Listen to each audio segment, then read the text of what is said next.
السلام عليكم. اليوم حبيت نشارك معكم هذه الوصفة السهلة والسريعة، وهي وصفة اللوبيا الخضراء أو المشطو بكريات الدجاج. تابعوا معي باش تشوفوا طريقة التحضير والمقادير. بسم الله، نبدأ على بركة الله. نحتاج إلى اللوبيا الخضراء أو المشطو، نحطها في كسكس، نديرها شوية ملح ونغطوها ونخليوها تفور حتى تطيب، وتقدروا تغليوها تاني.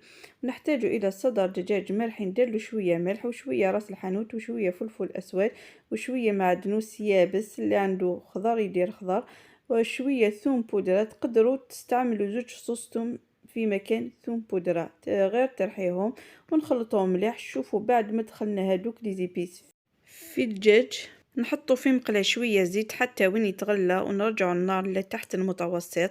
هذاك الدجاج كورناه درناه على شكل كريات، ونخليوه حتى يتحمر ويطيب بيان في الداخل. قلت لكم على النار تحت المتوسط، وبعد ما تحمر نقلبوه ولازم نطيبوه من كل الجوانب ونحيوه. ونحتاج ايضا في مقله نحطو بصله مسكرفجه ولا مقطعه على شكل مربعات صغار كيما حبيتو. نديرلها شويه فلفل اسود وشويه راس الحانوت وثلاث فصوص ثوم مسكرفجين وشويه ملح، ونزيدلو شويه زيت الزيتون او زيت طبيعي، ونخلطهم مع بعض ونخليهم يتقلوا على نار متوسطه. وبعد ما تخلط هذيك البصله نزيد له حبه طماطم مسكرفجه، انا عندي لابيوري الطوماط واستخدمتها، ونخليها تاني تتقلى.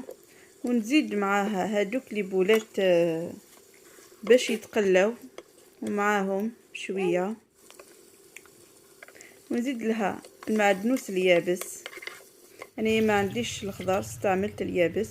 وبعد ما تقلوا كامل نمرقوها بنصف كأس ماء او ربع كأس ماء حسب الكمية اللي درتيها، ونخليوها حتى وين تتغلى كما تشوفوا في الفيديو. نزيد لها هذيك اللوبيا اللي فورناها ونخلطوها مليح ونخليوها على نار هادئة لمدة 5 دقائق لتتشرب من هذيك لاصوص. شوفوا بعد ما طابت كيفاش جات، ما شاء الله. نتمنى عجبتكم وصفة اليوم. ما تنسوش تدعموني بالاشتراك في القناة والضغط على شعار القناة الظاهر أمامكم وتفعيل زر الجرس ليصلكم الجديد. إلى اللقاء، سلام.